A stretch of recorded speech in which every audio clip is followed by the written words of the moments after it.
hameau Saint-Paul, près de Duclair, le château du Tailly.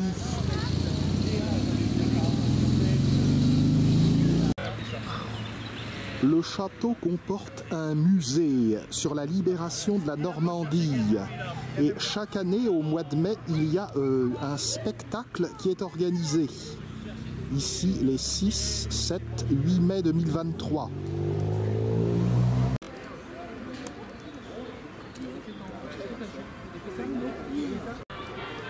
Il faut savoir que les derniers combats de la bataille de Normandie ont eu lieu fin août 1944 sur les bords de Seine.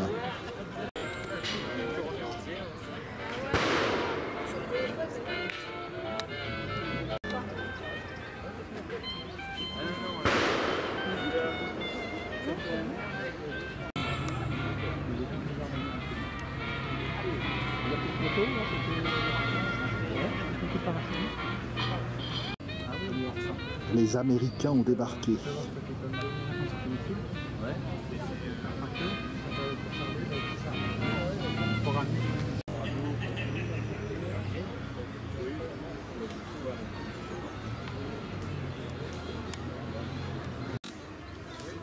Un panneau en allemand sur la camionnette américaine. Bizarre. Le parc du château du Tailly est réputé pour ses arbres, parmi les plus beaux de la Normandie. Cèdre de l'Atlas, tulipier de Virginie, séquoia.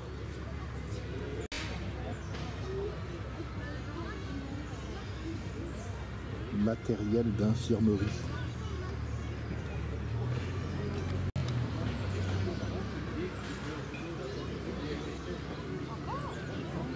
Avec Betty Boop comme infirmière. Ça devait remonter le moral de la troupe.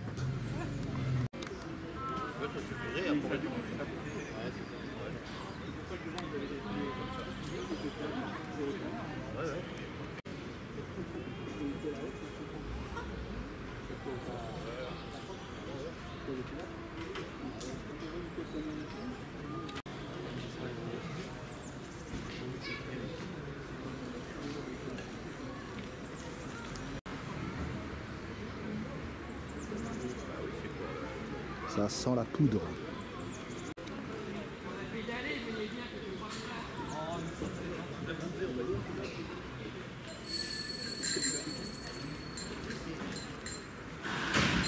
Ça sent la soupe. Et fais un peu plus vite.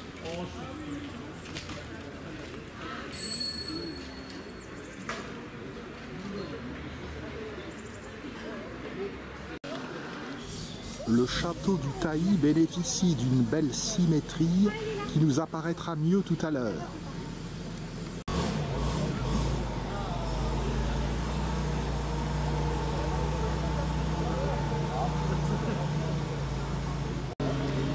La bouffe est encore plus authentique. Et ce n'est pas une boue reconstituée, c'est une boue de Normandie.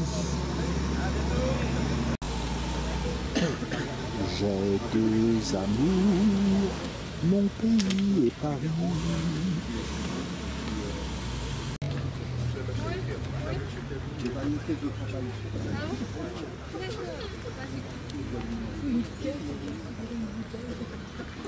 Les bandes Velpo. First Aid, une trousse de premier secours.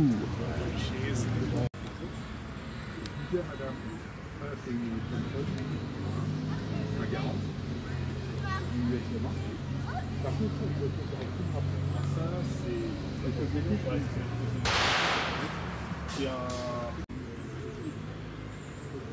un joli modèle, certainement bien périmé maintenant. Ah, comme le progrès nous amène de belles choses. Là, c'était allemand.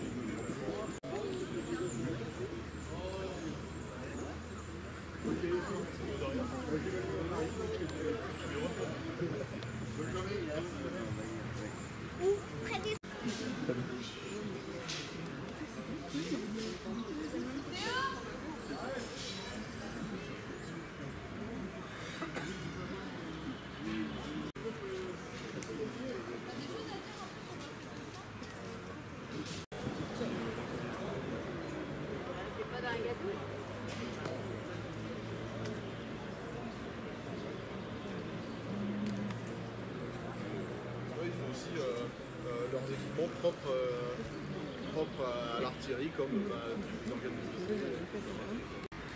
Le parc du château du Tailly s'étend sur 5 hectares.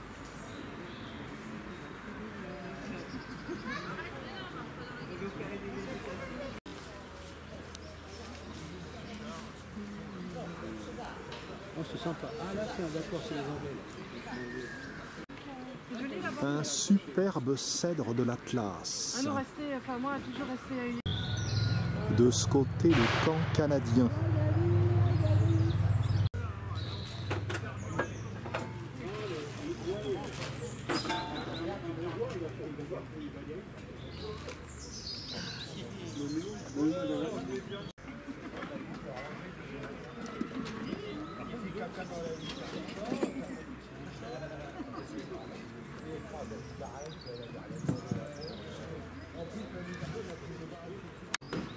Le verger du château du Tailly.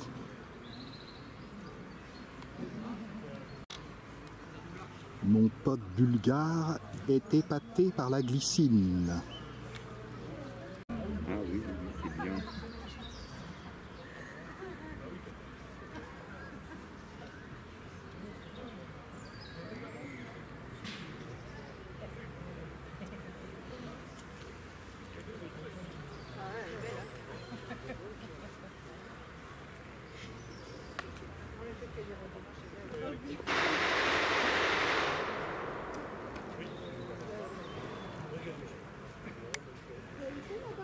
Je cherche un jeune.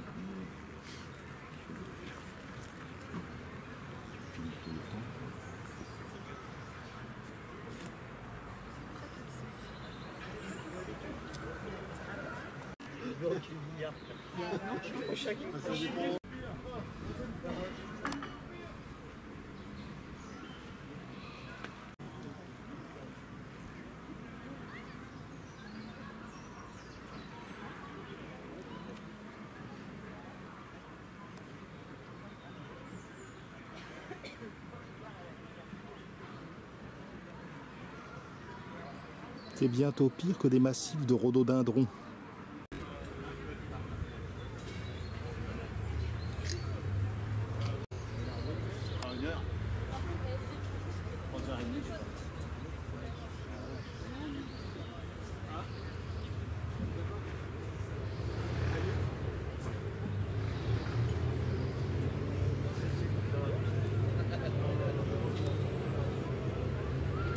Un séquoia.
Cette serre date de la fin du XIXe siècle et a été abandonnée vers 1960.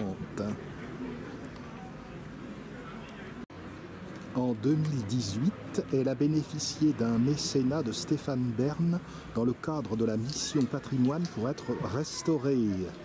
Elle a été réinaugurée en 2019.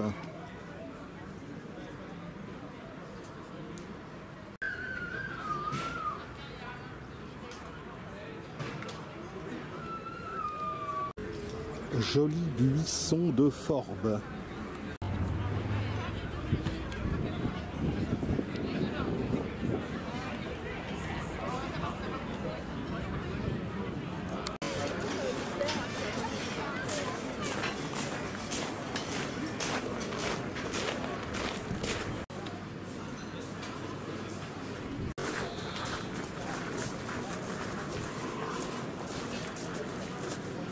Il y avait à cet emplacement une maison forte au XIIIe siècle. Le corps central du nouveau château ici, qui s'est élevé sur les fondations de l'ancien château, date de 1530. De part et d'autre du corps central du XVIe siècle, on a construit des pavillons au XVIIe siècle et deux autres encore de part et d'autre au XVIIIe siècle. Les Allemands sont encore là.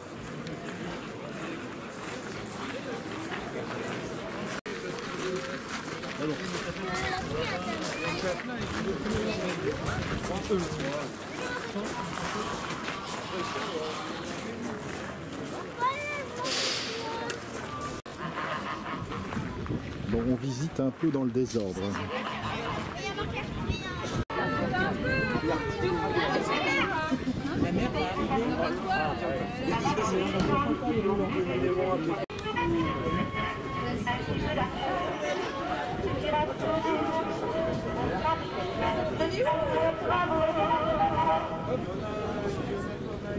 Bon, on est dans le campement allemand, mais on diffuse des chansons françaises.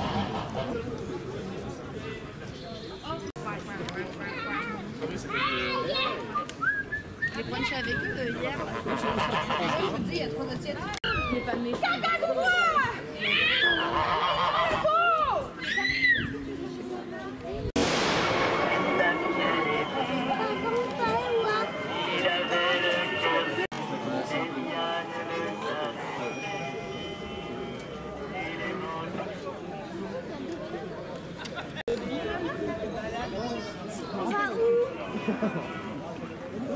Etienne, tu viens?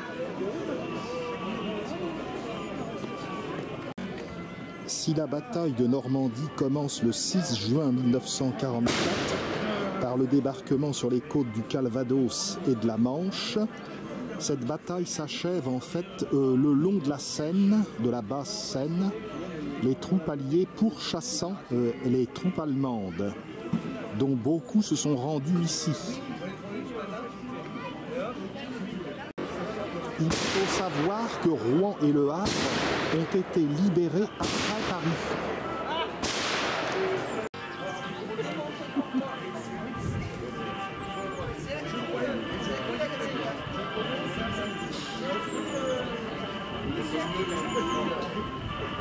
Bon, voilà que les Allemands écoutent la Marseillaise, c'est quand même un peu bizarre.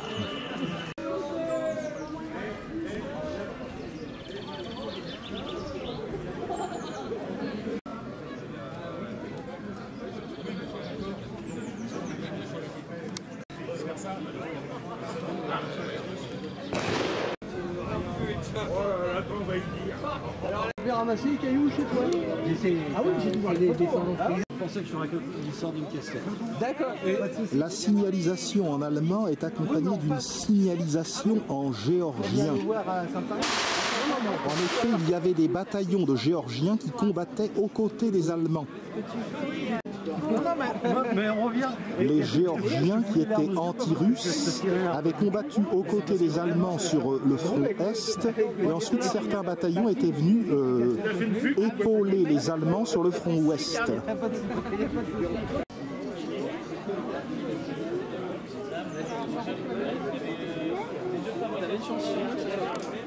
Torchy. C'est quoi ça, Lebel? Lebel, alors. Tout ce qu'il faut pour partir en Ukraine. Et pour vous dire, là on a un petit volet, ce qui fait que le volet en fait on ouvre la culasse, on tire ça, la culasse sort et on a accès directement à la chose. C'est des montages qui sont relativement simples, relativement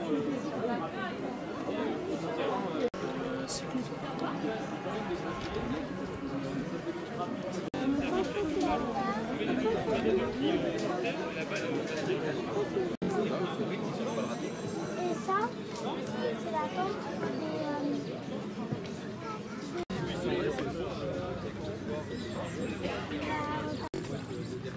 Les grades dans l'armée allemande. Il y a la SS, il y a la Luftwaffe, c'est-à-dire l'armée de l'air. Je vais mettre mon manteau quand même parce que je suis là. Une sorte de sidecar à l'allemande. Alors là,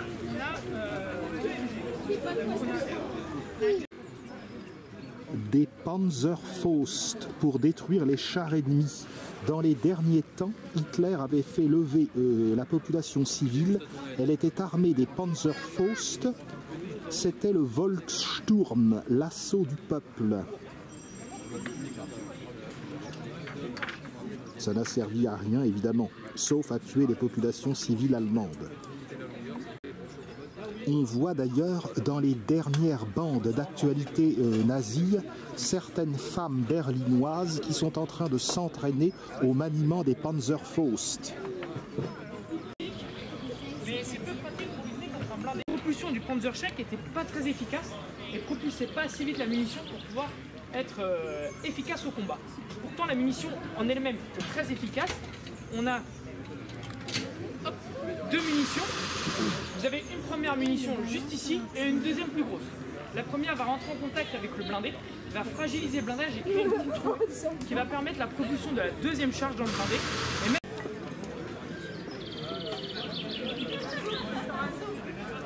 Je n'aurais jamais cru filmer ça un jour.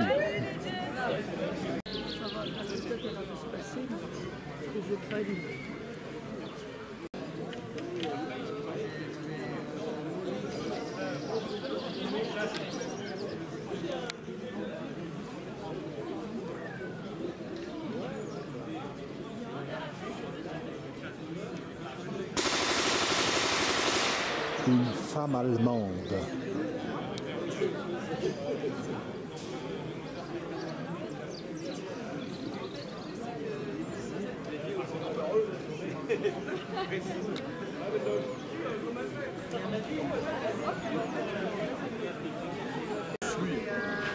Oh là, ça va bien ça. Mettez ça au feu. Mais j'aime bien quand elle vient là parce que ça lui remet très chaud.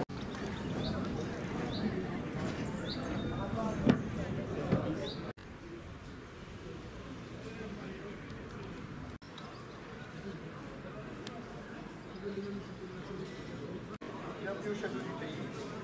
Je prends juste le micro quelques instants pour vous dire que l'animation de l'après-midi va commencer. C'est un défilé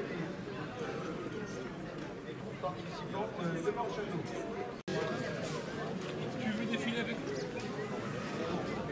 L'heure du défilé approche.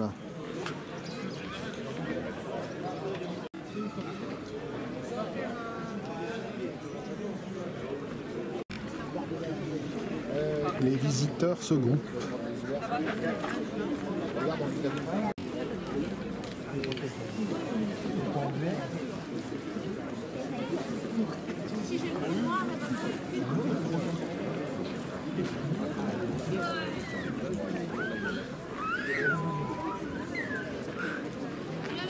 Comme je vous expliquais tout à l'heure, les soldats vont arriver par ici et ils vont donc enquiller la perspective comme ça.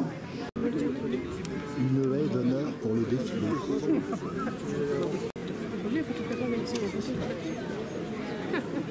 Pilastre à chapiteau ionique.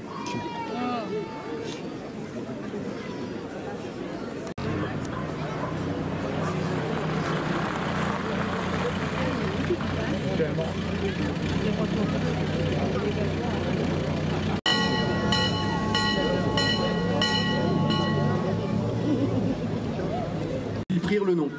Le régiment est mobilisé en 1939 dès que le conflit éclate en Europe. En 1941, il sera envoyé en Écosse où va commencer l'entraînement en vue de la libération du continent. Cet entraînement durera plusieurs années jusqu'au 6 juin, où le régiment entrera en guerre et va débarquer à Bernières-sur-Mer.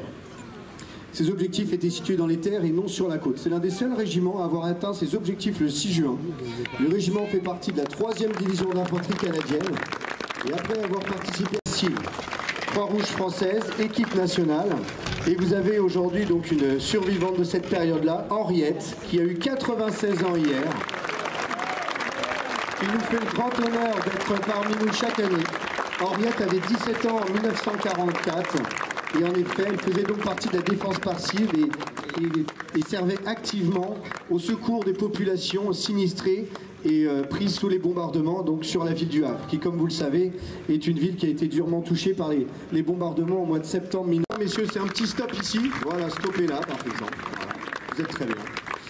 Alors la Sonny Band, tout le monde la connaît bien puisqu'elle est très souvent représentée dans des films comme Le Soldat Ryan ou la série Band of Brothers. Il porte sur l'épaule gauche l'insigne de l'aigle, l'aigle hurlant, surnom donné à cette division qui s'appelait les Screaming Eagles. Et c'est une unité donc qui a sauté le 6 juin 1944 et eux ils représentent donc une unité d'artilleurs. Ils étaient dotés de canons de 75 mm. Cependant au soir du 6 juin, alors ils étaient équipés comme les autres parachutistes, au niveau armement, équipement. Toutefois, ils étaient également dotés d'équipements propres à l'artillerie, tels que les optiques de visée, ou alors une instruction. Et donc ce groupe représente le régiment 116e d'infanterie. Ils sont équipés donc de mortiers de 60 mm. Et ils ont été fort utiles entre le 9 juin et le 18 juillet pour justement combattre dans les haies. Le mortier est très pratique parce qu'il passe au-dessus des haies. Et donc dans l'équipe, vous avez le squad leader, donc le staff sergent, l'assistant squad leader qui est le sergent.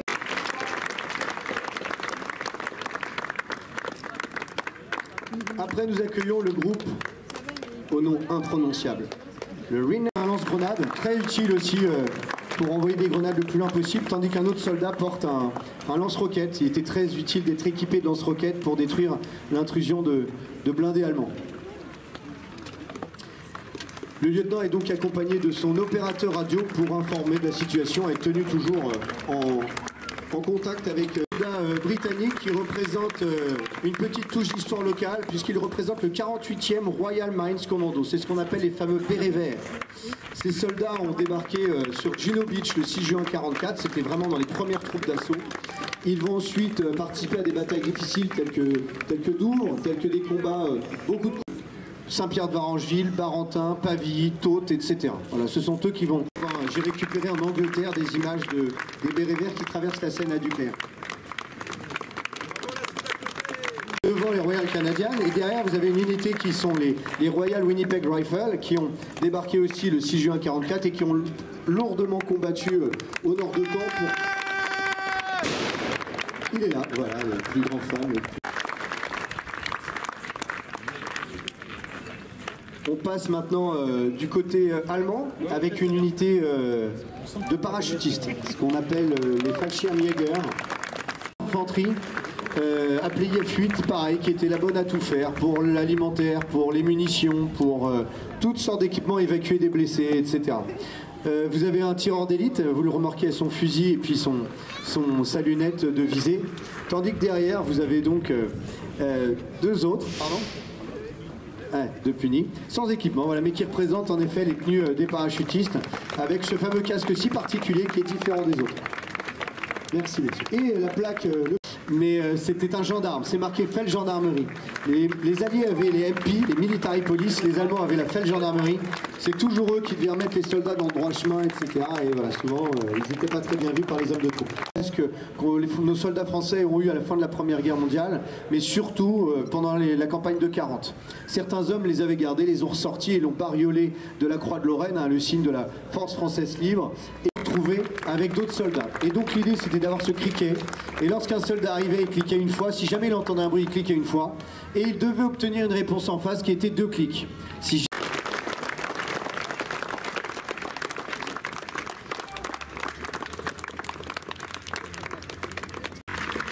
Alors, bien qu'étant équipés d'uniformes et de véhicules américains, les soldats de la 2e DB ont pris l'habitude d'aborder des couvre-chefs traditionnels. Pour ça, vous avez des choses très colorées que vous n'avez pas vues ailleurs. Et c'est les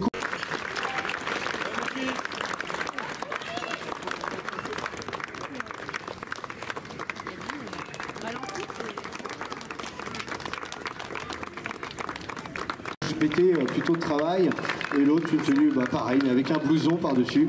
Et là derrière vous avez un brancardier lourdement équipé, alors je ne sais pas, il porte quoi dans le dos? Un packboard? Oui, mais t'as quoi dans ton packboard? Tout l'équipement médical. Voilà. Bon.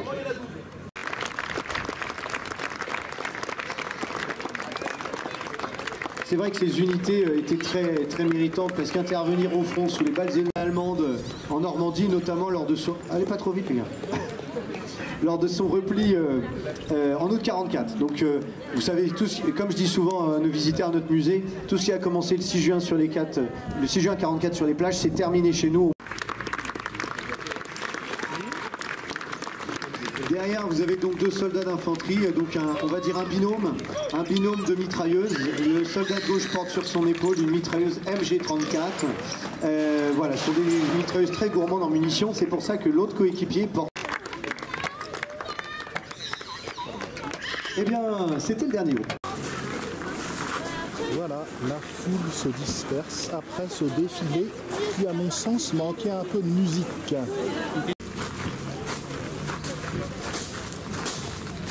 Après une petite consommation, nous quittons tranquillement le parc du château du Tailly.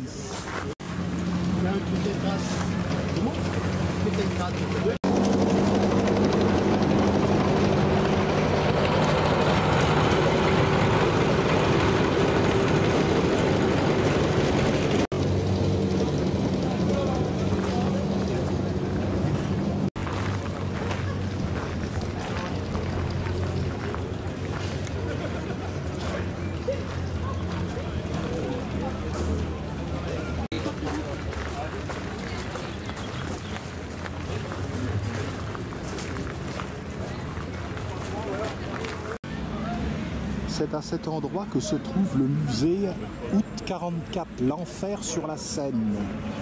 Malheureusement, nous n'avons pas le temps d'examiner les lieux.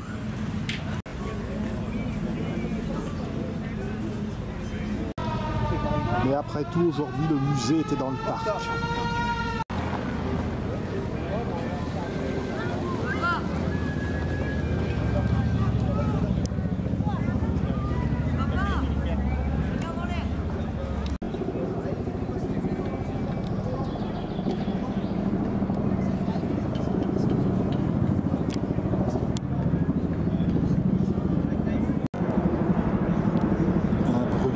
Serait-ce un retour de la Luftwaffe?